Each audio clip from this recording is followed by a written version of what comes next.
ಭಾರತ ದೇಶವನ್ನು ಆಳಿದ ಅಷ್ಟೂ ಪ್ರಧಾನಿಗಳನ್ನ ಒಂದು ತಕ್ಕಡಿನಲ್ಲಿ ಹಾಕಿ ತೂಕ ಮಾಡಿ 2014ರಿಂದ ಪ್ರಧಾನಮಂತ್ರಿಯಾಗಿರುವಂತಹ ನರೇಂದ್ರ ಮೋದಿ ಅವರನ್ನ ಒಂದು ತಕ್ಕಡಿಯಲ್ಲಿ ಹಾಕಿ ತೂಕ ಮಾಡಿ. ಇವರು ಅಷ್ಟೂ ಜನ ಪ್ರಧಾನಮಂತ್ರಿಗಳು ಪ್ರಚಾರಕ್ಕೋಸ್ಕರವಾಗಿ ಮಾಡಿಕೊಳ್ಳದೆ ಇರುವಂತಹ ಕೆಲಸವನ್ನ ನಮ್ಮ ನರೇಂದ್ರ ಮೋದಿ ಅವರು ಪ್ರಚಾರಕ್ಕೋಸ್ಕರವಾಗಿ ತಮ್ಮನ್ನು ತಾವು ಎಕ್ಸಿಕ್ಯೂಟ್ ಮಾಡ್ಕೊಳ್ತಾ ಇದ್ದಾರೆ, ಮಾರ್ಕೆಟಿಂಗ್ ಮಾಡ್ಕೊಳ್ತಾ ಇದ್ದಾರೆ. ಇಡೀ ದೇಶದ ಜನರನ್ನ ಮೂರ್ಖರನ್ನಾಗಿ ಮಾಡ್ತಾ ಇದ್ದಾರೆ. ಇಡೀ ದೇಶದ ಜನರನ್ನ ನೀವು ನೋಡಿ, ಪೆಟ್ರೋಲ್ ಡೀಸೆಲ್ ಉಳಿಸಿ ವಿದೇಶಕ್ಕೆ ಹೋಗಬೇಡಿ ಅಂತ ಹೇಳ್ಬಿಟ್ಟು ದಿಢೀರಂತ 5 ದೇಶಗಳ ಪ್ರವಾಸಕ್ಕೆ ಹೋಗ್ಬಿಟ್ರು. 5 ದೇಶಗಳ ಪ್ರವಾಸಕ್ಕೆ ಹೋಗ್ಬಿಟ್ರು. ಇವರು ಹೇಳಿರುವಂಥದ್ದು ಯಾವ ರೀತಿ ಸಂದೇಶ ಕೊಡ್ತಾ ಇದ್ದಾರೆ ನಮ್ಮ ಪ್ರಧಾನಮಂತ್ರಿಗಳು? ಬೆಂಗಾವಲು ವಾಹನಗಳನ್ನು ಕಡಿಮೆ ಮಾಡಿಬಿಟ್ರು ಅಂತ ಹೇಳ್ತಾ ಇದ್ದಾರಲ್ಲ. ಇವತ್ತು ಶ್ರೀವತ್ಸ ಅವರು ಮೈಸೂರಿನ ಕೃಷ್ಣರಾಜ ವಿಧಾನಸಭಾ ಕ್ಷೇತ್ರದ ಶ್ರೀವತ್ಸ ಅವರು ಎಲೆಕ್ಟ್ರಿಕ್ ಬೈಕ್ ತಗೊಂಡು ಓಡಿರುವಂಥದ್ದು ವಿಡಿಯೋ ಹಾಕ್ತಾರೆ. ನಮ್ಮ ಭಾರತೀಯ ಜನತಾ ಪಕ್ಷದ ರಾಜ್ಯಾಧ್ಯಕ್ಷರು ಕಾರ್ನಲ್ಲಿ ಬಂದು ಮೆಟ್ರೋಗೆ ಹೋಗಿ ಮೆಟ್ರೋನಲ್ಲಿ ಪ್ರಯಾಣ ಮಾಡಿ ಅಲ್ಲಿಂದ ಕಾರ್ಗೆ ಹೋಗುವಂಥದ್ದು ಅದೊಂದು ವಿಡಿಯೋ ಹಾಕ್ತಾರೆ. ವಿ ಸೋಮಣ್ಣ ಅವರು ಎಸ್ಕಾಟ್ ಇಲ್ದೇನೆ ಹೋಗ್ತಾರೆ. ಈ ರೀತಿಯಾದಂತಹ ವಿಡಿಯೋಗಳನ್ನು ಮತ್ತು ದೇವೇಂದ್ರ ಫಡ್ನವೀಸ್ ಮಹಾರಾಷ್ಟ್ರದ ಮುಖ್ಯಮಂತ್ರಿಗಳು ಅವರು ಬೈಕಲ್ಲಿ ಹೋಗ್ತಾ ಇದ್ದಾರೆ ಅಂತಾರೆ. ಇವೆಲ್ಲವನ್ನೂ ನಾವು ನೋಡ್ತಾ ಇದ್ದೀವಲ್ಲ.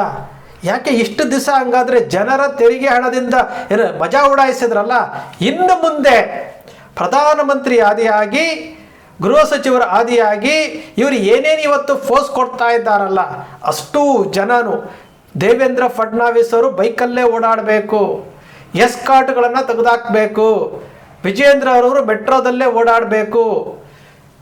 ಇನ್ನೊಬ್ರು ಯಾರೋ ಮಧ್ಯಪ್ರದೇಶದಲ್ಲಿ ಯಾರೋ ಒಬ್ಬರು ಸೈಕಲಲ್ಲಿ ಓಡಾಡಿದ್ರಂತೆ, ಆ ಸೈಕಲ್ನಲ್ಲೇ ಓಡಾಡಬೇಕು. ನೀವೆಲ್ಲರೂ ಸಹ ಇದನ್ನೇ ಮಾಡ್ಕೊಂಡು ಹೋಗಬೇಕು. ಮತ್ತು ಯಾವುದೇ ಚುನಾವಣಾ ರ್ಯಾಲಿಗಳಿಗೆ ನೀವು ಉದ್ದುದ್ದ ಏನಾದರೂ ಗಾಡಿಗಳನ್ನು ಇಟ್ಕೊಂಡು ಏನಾದರೂ ಮಾಡಿದ್ರೆ ನಿಮಗೆ ನೀವು ಆತ್ಮದ್ರೋಹ ಮಾಡ್ಕೊಂಡಂಗೆ, ನಾಟಕ ಮಾಡ್ಕೊಂಡಂಗೆ. ಯಾಕಂದರೆ ಪ್ರಧಾನಮಂತ್ರಿಗಳನ್ನು ನಾವು ಗಮನಿಸ್ತಾನೇ ಇದ್ದೀವಿ. ಅವರು ಅಕ್ಟೋಬರ್ 2ನೇ ತಾರೀಕು ಸ್ವಚ್ಛ ಭಾರತ್ ಅಭಿಯಾನ ಅಂತ ತಕ್ಷಣವೇ ಪೊರಕೆ ಹಿಡ್ಕೊಂಡು ಫೋರ್ಸ್ ಕೊಟ್ಟಂಥವರು. ಏನಾಯಿತು? ಸ್ವಚ್ಛ ಭಾರತ್ ಅಭಿಯಾನಗೆ ಸಾವಿರಾರು ಕೋಟಿ ರೂಪಾಯಿ ಅಡ್ವರ್ಟೈಸ್ಮೆಂಟಿಗೆ ಬಳಸ್ಕೊಂಡ್ರಲ್ಲ, ಇವತ್ತು ಅದು ಮುಂದುವರಿತಾ ಇದೆಯಾ?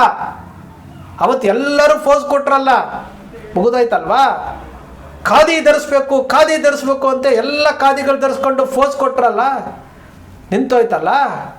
ಈಗ ಇದ್ದಕ್ಕಿದ್ದಂಗೆ ಪ್ರಧಾನಮಂತ್ರಿಗಳು ಹೇಳ್ಬಿಟ್ರು ಅಂತ ಎಲ್ಲ ನೀವು ಬದಲಾವಣೆ ಮಾಡ್ಕೊಳ್ತಾ ಇದ್ದಾರಲ್ಲ.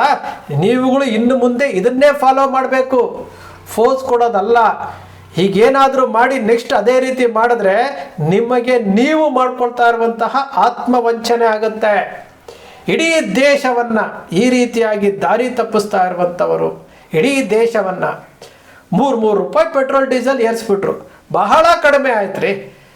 ಕೊನೆಯ ಪಕ್ಷ 30 ರೂಪಾಯಿನಾದರೂ ಏರಿಸ್ಬೇಕಾಗಿತ್ತು. ಪೆಟ್ರೋಲ್ ಡೀಸೆಲ್ ಬೆಲೆ 30 ರೂಪಾಯಿ ಏರಿಸ್ಬೇಕಾಗಿತ್ತು. ಇವರು 3 ರೂಪಾಯಿ ಏರಿಸ್ಬಿಟ್ರಲ್ಲ, ಭಾಳ ಕಡಿಮೆ. ಇನ್ನು LPG ಕಮರ್ಷಿಯಲನ್ನೇ 880 ರೂಪಾಯಿ ಏರಿಸಿದ್ದಾರೆ. ಇನ್ನು LPG ಕಾಯ್ಕೊಂಡು ಕೂತಿದೆ. ಇವರು ಹೇಳ್ತಾ ಇದ್ದಾರೆ, ಏನು ಒಂದೊಂದು ಅಂಧ ಭಕ್ತರು ಹೇಳ್ತಾ ಇರುವಂಥದ್ದು, ಏನು ಮೋದಿ ಇಲ್ದ ಹೋಗಿದ್ರೆ ದೇಶ ಉಳ್ಸೋಕ್ಕಾಗಲ್ಲಂತೆ.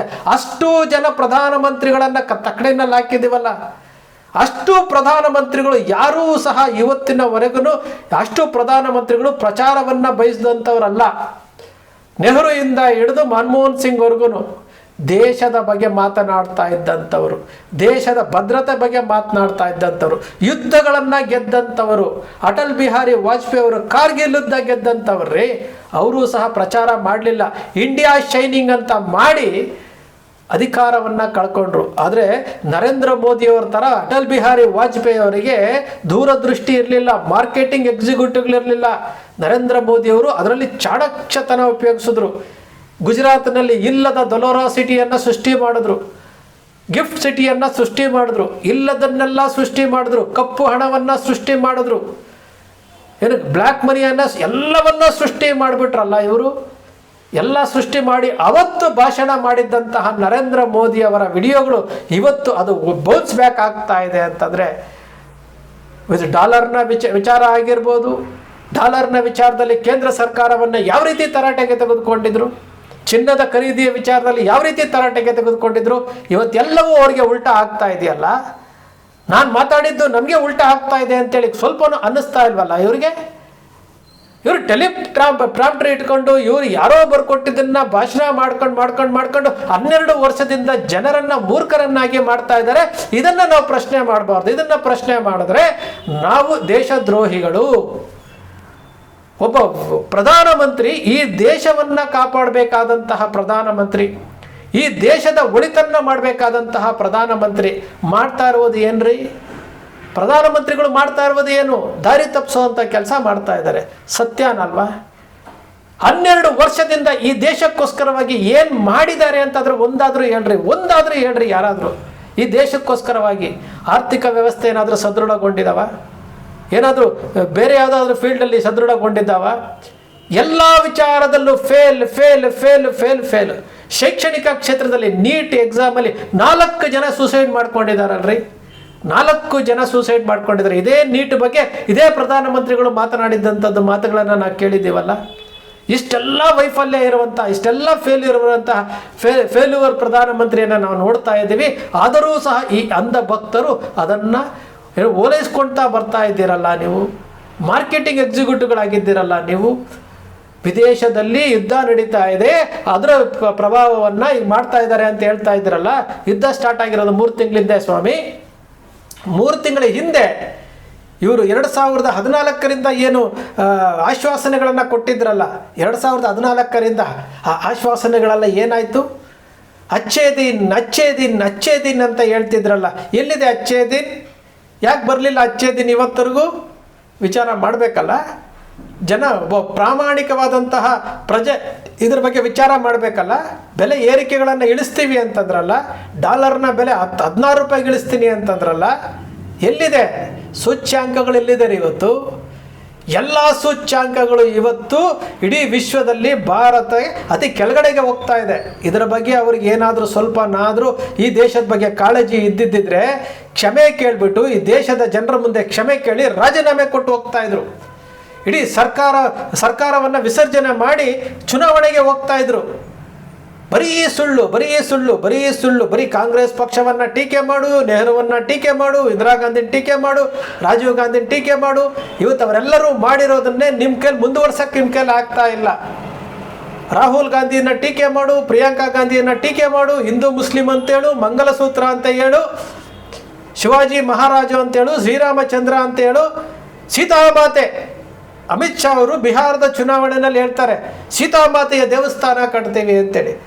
ದೇವಸ್ಥಾನಗಳನ್ನು ಕಟ್ತಾರಂತೆ. ಇಲ್ಲಿ 4 ಜನ ಸೂಸೈಡ್ ಮಾಡ್ಕೊಂಡೋದ್ರು. ವಿದ್ಯಾರ್ಥಿಗಳು ಡಾಕ್ಟರ್ ಆಗಬೇಕಾಗಿರುವಂಥವರು ಇವರುಗಳು ಸೂಸೈಡ್ ಮಾಡ್ಕೊಂಡೋದ್ರು. ಇಂಜಿನಿಯರಿಂಗ್ ಆಗಬೇಕಾಗಿರೋದು ಸೂಸೈಡ್ ಮಾಡ್ಕೊಂಡೋದ್ರು. ಇವರು ದೇವಸ್ಥಾನ ಕಟ್ತಾರಂತೆ, ಸೀತಾಮಾತೆ ದೇವಸ್ಥಾನ ಕಟ್ತಾರಂತೆ. ಎಂತೆಂತಹ ಭಾವನೆಗಳ್ರಿ ಇವ್ರದ್ದು. ಭ್ರಷ್ಟಾಚಾರಿಗಳನ್ನೆಲ್ಲ ಮುಖ್ಯಮಂತ್ರಿ ಮಾಡಿಕೊಂಡು, ಭ್ರಷ್ಟಾಚಾರಿಗಳನ್ನೆಲ್ಲನೂ ವಾಷಿಂಗ್ ಮಿಷಿನ್ ಹಾಕಿ ಕ್ಲೀನ್ ಮಾಡಿಕೊಂಡು ಮುಖ್ಯಮಂತ್ರಿಗಳು ಮಾಡಲಿಕ್ಕೆ ಹೋಗ್ತಾ ಇರುವಂಥವ್ರು ಇವರು ದೇಶವನ್ನು ಕಾಪಾಡ್ತಾ ಇರುವಂಥವ್ರ. ವಿಚಾರ ಮಾಡಿರಿ. ನಾವ್ಯಾವುದು ಸೃಷ್ಟಿ ಮಾಡ್ತಾ ಇಲ್ಲ. ಈ ದೇಶದ ಪ್ರಜೆಯಾಗಿ ಈ ದೇಶ ನಮಗೆ ಕೊಟ್ಟಿರುವಂತಹ ಹಕ್ಕು, ಈ ದೇಶದ ಸಂಪತ್ತು ಈ ರೀತಿ ಹಾಳಾಗ್ತಾ ಇದೆ. ಸುಳ್ಳು ಹೇಳಿ ಅಧಿಕಾರಕ್ಕೆ ಬಂದು ಸುಳ್ಳಿನಿಂದ ಅಧಿಕಾರ ನಡೆಸ್ತಾ ಇರುವವರ ತಪ್ಪುಗಳನ್ನು ನಾವು ಹೇಳ್ತಾ ಇದ್ದೀವಿ. ಇದು ಎಲ್ಲರ ಹಕ್ಕು. ಈ ದೇಶ ಸುಮ್ಮನೆ ಬಿದ್ದಿಲ್ಲ ರೀ. ಈ ದೇಶ ಎಲ್ಲರಿಗೂ ಸೇರಬೇಕಾಗಿರುವಂಥದ್ದು. ಇವತ್ತು ಪ್ರಪಾತಕ್ಕೆ ಹೋಗ್ತಾ ಇದೆ. ವಿದೇಶಕ್ಕೆ ಹೋಗಿ ಏನು UAEಗೆ ಹೋಗ್ಬಿಟ್ಟು ನಾವೇನೋ ಒಪ್ಪಂದ ಮಾಡ್ಕೊಂಡ್ಬಿಟ್ಟಿದ್ದೀವಿ ಅಂತ ಹೇಳ್ಬಿಟ್ಟು ಉದ್ದುದ್ದ ಹೇಳ್ತಾ ಇದ್ದೀರಲ್ಲ. ಇಷ್ಟು ದಿವಸ ಏನು ಮಾಡ್ತಿದ್ರಿ? ಮತ್ತೆ ಇಷ್ಟು ದಿವಸ ಏನು ಮಾಡ್ತಿದ್ರಿ?